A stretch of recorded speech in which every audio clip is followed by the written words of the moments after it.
On May the 20th, on Sunday evening, we went to general quarters. Our radar picked up a Japanese plane headed for us. And that day I was a loader on a 20 millimeter. And so we went to general quarters, and I had on my earphones, and this plane was up about 4,000 or 5,000 feet. And the gunnery officer had his binoculars on him. And like I say, I had my earphones on. And the gunnery officer said, "Don't fire, don't fire. It's a Corsair." Well, about that time, I was looking at the plane, and he started wiggling his wings. Well, I knew that he was fixing to go in a dive.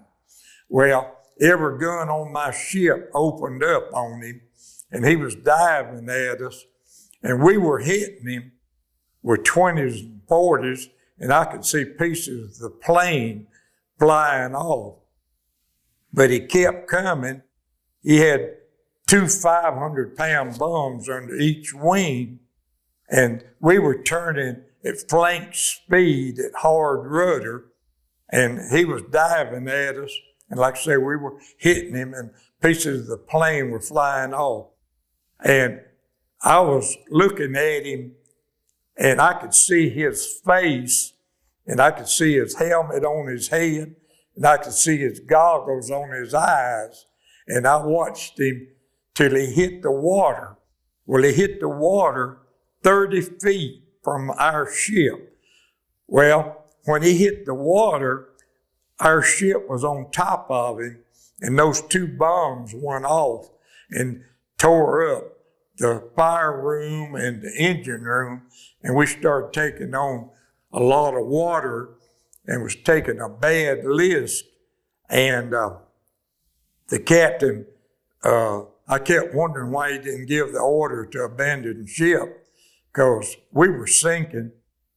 Then a mine sweep come alongside, and all I had to do was step from the deck of my ship over on the mine sweep, and they told me to go forward and go down in the lower compartment, me and about half of my crew. Part of my crew jumped in the ocean. They didn't know that mine sweep was coming alongside to pick us up. The longest they stayed in the water was 10 to 20 minutes, but they were all rescued.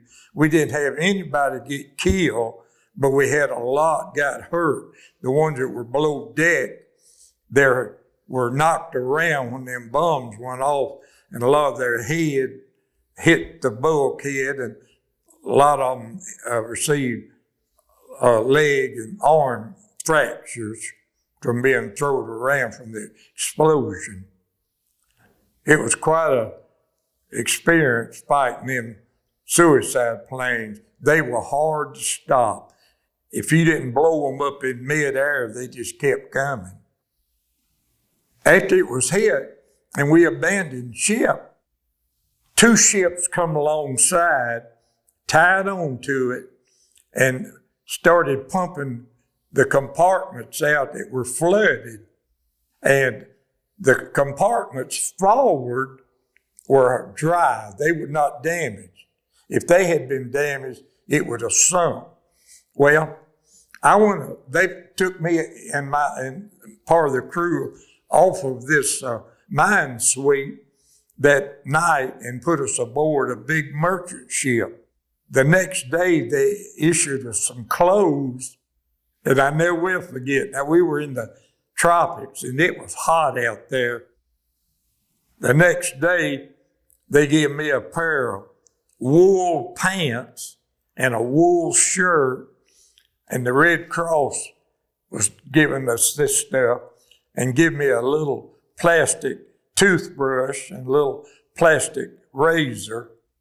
After about a week wearing those wool clothes, they did issue us some Navy dungarees, and we were glad to get some Navy dungarees out there in that hot weather. Well, after being aboard, see, while we was aboard that ship, there was constant battles going on around us day and night. Our planes and our ships were shooting down a lot of the Japanese planes. Instead of hitting the ships, a lot of them were being shot down and, hitting the ocean. But it was a terrible war that we had to endure. It was terrible. A lot of time we'd secure from general quarters, we wouldn't even take our clothes off or our shoes. I remember several times securing from general quarters and laying down in my bunk. Time I laid down, the bell was ringing again, and we'd get right back up and go back to general quarters.